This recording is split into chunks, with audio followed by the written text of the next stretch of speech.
ഇത് radio Janvani 90.8 megahertz മലയാളത്തിന്റെ മധുരതരംഗം.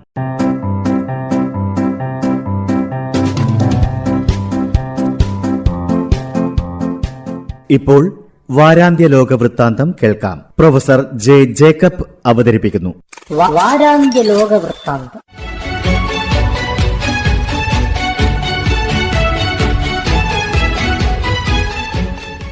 എല്ലാ മാന്യ ശ്രോതാക്കൾക്കും ലോകവൃത്താന്തത്തിലേക്ക് സ്വാഗതം. ഭരണഘടനാപരമായ വിഷയങ്ങളിൽ സുപ്രീം കോടതിയുടെ ഉപദേശം തേടാൻ രാഷ്ട്രപതിയെ ഭരണഘടന അനുവദിക്കുന്നുണ്ട്. സംസ്ഥാന സർക്കാർ പാസാക്കിയ ബില്ലുകളിൽ ഒപ്പുവയ്ക്കാതെ ഗവർണർ നീട്ടിക്കൊണ്ടുപോകുന്നു എന്നാരോപിച്ച് തമിഴ്നാട് സുപ്രീം കോടതിയെ സമീപിച്ചു. ബില്ലിൽ ഒപ്പുവയ്ക്കുന്നതിന് ഗവർണർക്ക് സമയപരിധി നിശ്ചയിച്ചുകൊണ്ട് സുപ്രീം കോടതിയുടെ 2 അംഗ ബെഞ്ച് വിധി പ്രഖ്യാപിച്ചു. ഈ സാഹചര്യത്തിലാണ് ഇങ്ങനെ ഒരു സമയപരിധി നിശ്ചയിക്കുന്നതടക്കം 14 ചോദ്യങ്ങളിൽ രാഷ്ട്രപതി സുപ്രീം കോടതിയുടെ ഉപദേശം തേടിയത്. ബില്ലുകൾ ഒപ്പിടുന്നതിന് സമയപരിധി നിശ്ചയിക്കാൻ കഴിയില്ല എന്നാണ് സുപ്രീം കോടതിയുടെ 5 അംഗ ബെഞ്ചിൻ്റെ ഉപദേശം. ബില്ല് ഒപ്പുവെക്കുന്നതിന് വലിയ കാലതാമസമുണ്ടായാൽ ഈ വിഷയം കോടതിയുടെ ശ്രദ്ധയിൽപ്പെടുത്താൻ കഴിയും. സംസ്ഥാന നിയമസഭ പാസാക്കുന്ന ബില്ലുകൾ നിയമമാകണമെങ്കിൽ ഗവർണർ ഒപ്പുവെക്കണം. ബില്ലിൽ ഒപ്പിടുന്നത് അകാരണമായി നീട്ടിക്കൊണ്ടുപോകുന്നതിനോട് സുപ്രീം കോടതിയും യോജിക്കുന്നില്ല. ഭരണഘടന അതനുവദിക്കുന്നു എന്നാണ് വാദം.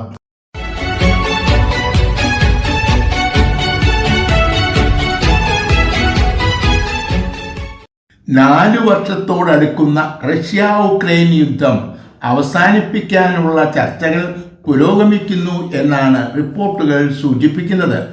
അമേരിക്കൻ പ്രസിഡന്റിന്റെ നിർദ്ദേശങ്ങളാണ് പരിഗണിക്കുന്നത്. ഡോൺബോസ് മേഖലയിൽ ഉക്രൈൻ പിടിച്ചെടുത്ത പ്രദേശങ്ങൾ റഷ്യയ്ക്ക് വിട്ടുകൊടുക്കുക, ഈ പ്രദേശത്തു നിന്നും റഷ്യൻ സൈന്യത്തെ പൂർണ്ണമായും പിൻവലിക്കുക, ഉക്രൈനിന് നാറ്റോയിൽ അംഗത്വം നൽകാതിരിക്കുക തുടങ്ങിയവയാണ് പ്രധാന നിർദ്ദേശങ്ങൾ. റഷ്യയുടെ താൽപ്പര്യങ്ങൾക്ക് മുൻഗണന നൽകുന്ന ഈ നിർദ്ദേശങ്ങൾ ഉക്രൈൻ അംഗീകരിക്കില്ല എന്നാണ് പലരും ചൂണ്ടിക്കാട്ടുന്നത്. യൂറോപ്പിലെ രാജ്യങ്ങളുമായി ഉക്രൈൻ ഈ വിഷയത്തിൽ ചർച്ചകൾ തുടരുകയാണ്. അമേരിക്കയുമായി നേരിട്ട് ചർച്ചകൾ നടത്തുന്നതിനു മുമ്പായി തങ്ങൾക്കിടയിൽ സമവായം ഉണ്ടാക്കാനാണ് യൂറോപ്യൻ യൂണിയൻ ശ്രമിക്കുന്നത്.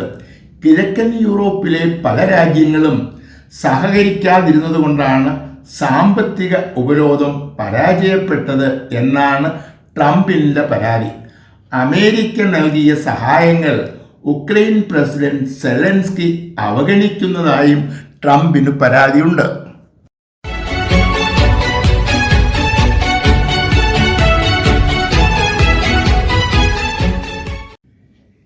ലെബനോണിലെ ഹിസ്ബുള്ള കേന്ദ്രങ്ങളെ ഇസ്രായേൽ വീണ്ടും ആക്രമിച്ചു. കഴിഞ്ഞ വർഷം അമേരിക്ക മുൻകൈയെടുത്താണ് ഇസ്രായേൽ ലെബനോൺ യുദ്ധം അവസാനിപ്പിച്ചത്. ഹിസ്ബുള്ള ലെബനോണിൽ കീഴടങ്ങുമെന്നും ആയുധങ്ങൾ ഉപേക്ഷിക്കുമെന്നുമായിരുന്നു വെടിനിർത്തൽ കരാറിലെ പ്രധാന വ്യവസ്ഥ. എന്നാൽ ഈ വ്യവസ്ഥ ലംഘിച്ച് പുതിയ താവളങ്ങൾ ഹിസ്ബുള്ള നിർമ്മിക്കുന്നു എന്നാരോപിച്ചാണ് ഇസ്രായേൽ ആക്രമണം നടത്തിയത്.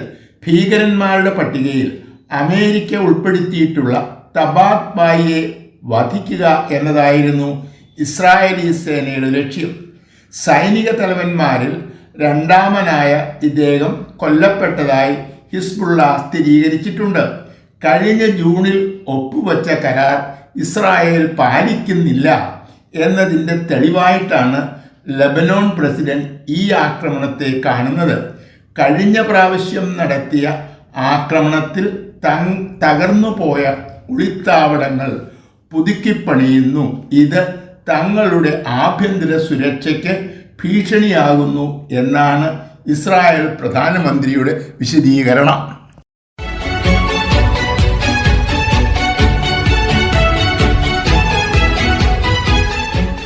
ദക്ഷിണാഫ്രിക്കയിൽ നടന്ന G20 ഉച്ചകോടി സമ്മേളനം ഞായറാഴ്ച അവസാനിച്ചു. വികസിത രാജ്യങ്ങളും വികസ്വര രാജ്യങ്ങളും പങ്കെടുത്ത ഈ സമ്മേളനം അമേരിക്ക ബഹിഷ്കരിച്ചു. ദക്ഷിണാഫ്രിക്കയിൽ ന്യൂനപക്ഷമായ വെള്ളക്കാരുടെ താൽപ്പര്യങ്ങൾ സംരക്ഷിക്കുന്നതിൽ സിറിൽ രാമപ്പോസയുടെ ഗവൺമെന്റ് പരാജയപ്പെട്ടു എന്നാരോപിച്ചാണ് സമ്മേളനം ബഹിഷ്കരിച്ചത്. അമേരിക്ക വിട്ടുനിന്നു എങ്കിലും ഉച്ചകോടി വലിയ വിജയമായിരുന്നു എന്നാണ് പൊതുവെയുള്ള വിലയിരുത്തൽ. G20 തീരുമാനങ്ങൾ വെറും നിർദ്ദേശങ്ങൾ മാത്രമാണ്.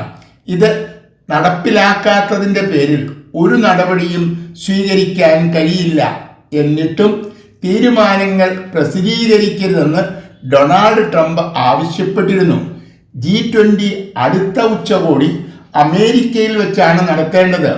ഈ സമ്മേളനത്തിൻ്റെ ചടങ്ങുകൾ അവസാനിക്കുന്നു എന്ന് പ്രഖ്യാപിക്കാൻ ഉപയോഗിച്ച മരച്ചുറ്റിക കീഴ്വഴക്കമനുസരിച്ച് അമേരിക്ക ഏറ്റുവാങ്ങേണ്ടതായിരുന്നു. ബഹിഷ്കരണം മൂലം ഈ ചടങ്ങ് നടന്നില്ല. എന്നാൽ ഫ്ലോറിഡയിൽ വെച്ച് അടുത്ത G20 ഉച്ചകോടി നടത്തുമെന്ന് ട്രംപ് പ്രഖ്യാപിച്ചിട്ടുണ്ട്.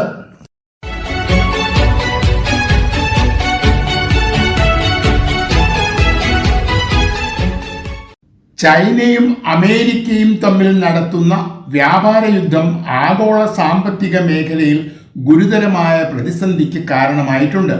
എന്നാൽ വ്യാപാര രംഗത്ത് ഈ രണ്ടു രാജ്യങ്ങളും തമ്മിലുള്ള സഹകരണം വർദ്ധിക്കുന്നതായിട്ടാണ് റിപ്പോർട്ടുകൾ സൂചിപ്പിക്കുന്നത്. അമേരിക്കയുമായുള്ള വ്യാപാരത്തിലൂടെ നേടുന്ന ഡോളർ ചൈന അമേരിക്കയിൽ തന്നെ നിക്ഷേപിക്കുന്നു. കാലാകാലങ്ങളിൽ ഭരണകൂടം പുറത്തിറക്കുന്ന ബോണ്ടുകൾ ചൈന വൻതോതിൽ വാങ്ങിക്കൂട്ടുന്നു. ജപ്പാൻ കഴിഞ്ഞാൽ ഏറ്റവും കൂടുതൽ അമേരിക്കൻ ബോണ്ടുകൾ വാങ്ങുന്നത് ചൈനയാണ്. ഈ ബോണ്ടുകളുടെ വൻ ശേഖരം പുറത്തുവിട്ടാൽ ഡോളറിൻ്റെ വിലയിടിയും. ഇങ്ങനെ ഒരു വിലയിടിവുണ്ടായാൽ തങ്ങളുടെ പക്കലുള്ള ഡോളറിൻ്റെ വിലയിടിയുകയും വലിയ നഷ്ടം ഉണ്ടാവുകയും ചെയ്യും. തന്മൂലം ഡോളറിൻ്റെ മൂല്യം തകരാതെ സൂക്ഷിക്കേണ്ടത് ചൈനയുടെ കൂടി ഉത്തരവാദിത്വമാകുന്നു. വിദേശ വ്യാപാരത്തിലൂടെ ലഭിക്കുന്ന ഡോളറാണ് ചൈന നിക്ഷേപിക്കുന്നത്. അമേരിക്കയുമായുള്ള വ്യാപാരം നടക്കുന്നത് കൊണ്ടാണ് ചൈനയ്ക്ക് ഡോളറിൻ്റെ വൻ ശേഖരം ഉണ്ടാകുന്നത്.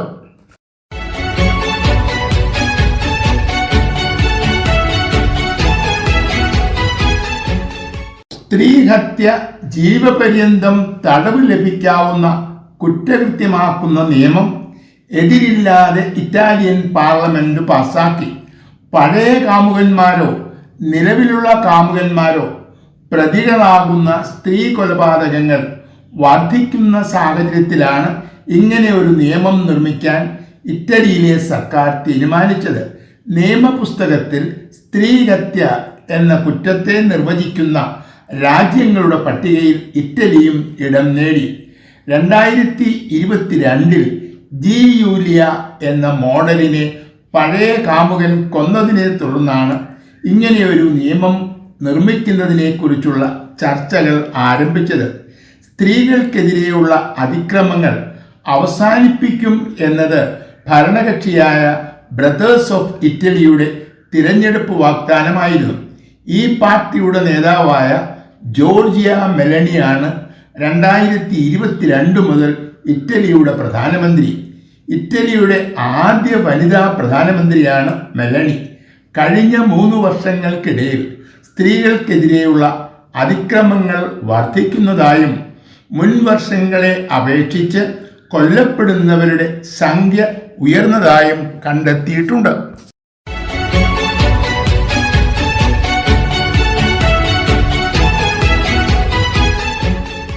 അമേരിക്കയിലെ അതീവ സുരക്ഷാ മേഖലയായ വാഷിംഗ്ടൺ DC-യിൽ വച്ച് ദേശീയ സുരക്ഷാ സേനയിലെ 2 ഭടന്മാർക്ക് വെടിയേറ്റു. ആക്രമിക്കും വെടിയേറ്റു.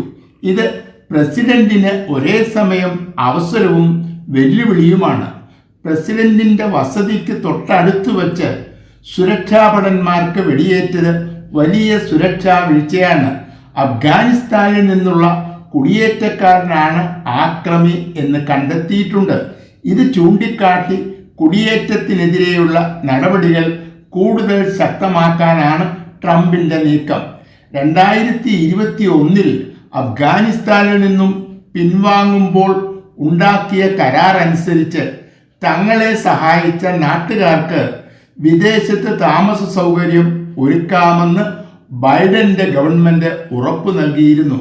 ഈ ഉറപ്പനുസരിച്ചാണ് ഇപ്പോൾ പിടിയിലായ റഹ്മാനുള്ളയെ പോലുള്ള അഫ്ഗാനികൾ അമേരിക്കയിൽ എത്തിയത്. എന്നാൽ ബൈഡൻ നൽകിയ ഉറപ്പ് പാലിക്കാൻ ഡൊണാൾഡ് ട്രംപിന്റെ ഭരണകൂടം തയ്യാറായില്ല. അമേരിക്കയോടൊപ്പം ചേർന്ന് നാട്ടുകാർക്കെതിരെ പ്രവർത്തിച്ച അഫ്ഗാനികളെ താലിബാൻ സ്വീകരിക്കില്ല.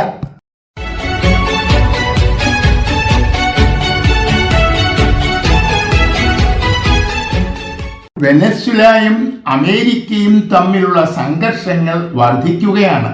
മയക്കുമരുന്നിനും തീവ്രവാദത്തിനും എതിരെയുള്ള പോരാട്ടം എന്നാണ് കരീബിയൻ കടലിലെ പടയൊരുക്കത്തെ ട്രംപ് വിശേഷിപ്പിക്കുന്നത്.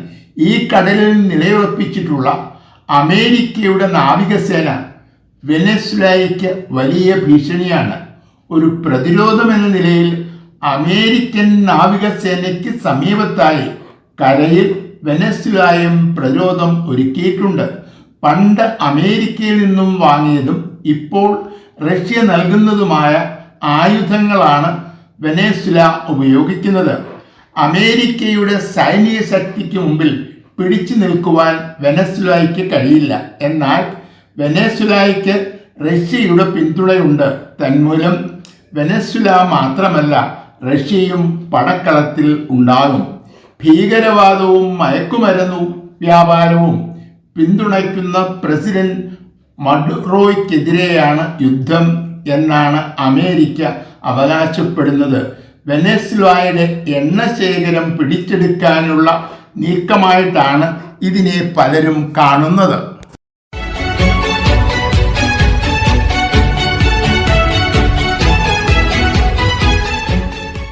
പതിനാറ് വയസ്സ് പൂർത്തിയാകാത്തവർ സമൂഹ മാധ്യമങ്ങൾ ഉപയോഗിക്കുന്നത് നിരോധിക്കുന്ന ബില്ല് ഓസ്ട്രേലിയൻ പാർലമെന്റ് പാസാക്കി. Facebook, WhatsApp, TikTok, Snapchat, YouTube തുടങ്ങിയവയ്ക്കാണ് ഈ നിരോധനം. പ്രായപൂർത്തിയാകാത്തവരെ തിരിച്ചറിയാനും അവർക്ക് ഈ മാധ്യമങ്ങൾ ലഭ്യമാകുന്നില്ല എന്ന് വരുത്താനും മാധ്യമത്തിൻ്റെ ഉടമകളെയാണ് ചുമതലപ്പെടുത്തിയിരിക്കുന്നത്. അനധികൃതമായി ഒരാൾ നിരോധിത മാധ്യമങ്ങൾ ഉപയോഗിക്കുന്നതായി കണ്ടെത്തിയാൽ മാധ്യമത്തിൻ്റെ ഉടമ 10 ദശലക്ഷം ഓസ്ട്രേലിയൻ ഡോളർ പിഴയടയ്ക്കണം. ഭ്രാന്തൻ നിയമം എന്നാണ് ഈ നിരോധനത്തെ പലരും വിശേഷിപ്പിച്ചത്. സമൂഹ മാധ്യമങ്ങളുടെ അനിയന്ത്രിതമായ ഉപയോഗം ഗുരുതരമായ സാമൂഹിക ആരോഗ്യ പ്രശ്നങ്ങൾ സൃഷ്ടിക്കുന്നു എന്ന് കണ്ടെത്തിയതിനെ തുടർന്നാണ് ഇങ്ങനെ ഒരു നിയമം നിർമ്മിക്കാൻ ഓസ്ട്രേലിയൻ സർക്കാർ തീരുമാനിച്ചത്. മൊബൈൽ ഫോണുകൾ കളിപ്പാട്ടങ്ങളായി ഉപയോഗിക്കുന്ന നിരവധി മാതാപിതാക്കന്മാരുണ്ട്. ഇത് ഒരു ദുശ്ശീലമാണെന്ന് പലരും തിരിച്ചറിയുന്നില്ല.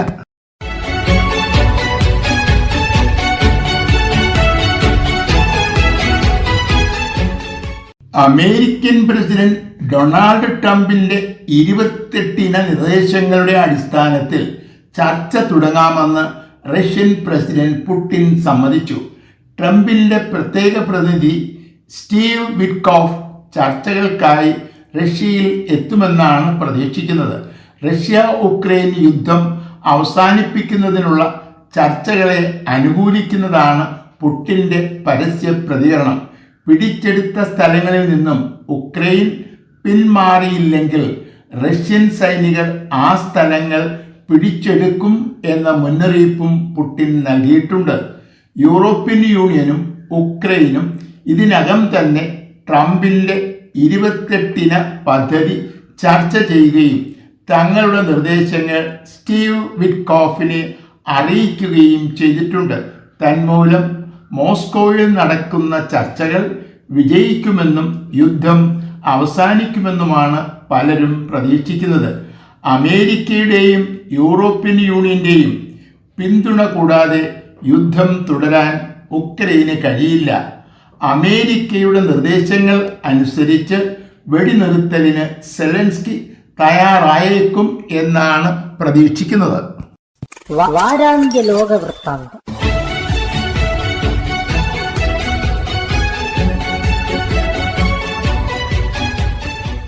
തയ്യാറാക്കി അവതരിപ്പിച്ചത് പ്രൊഫസർ ജെ ജേക്കബ്.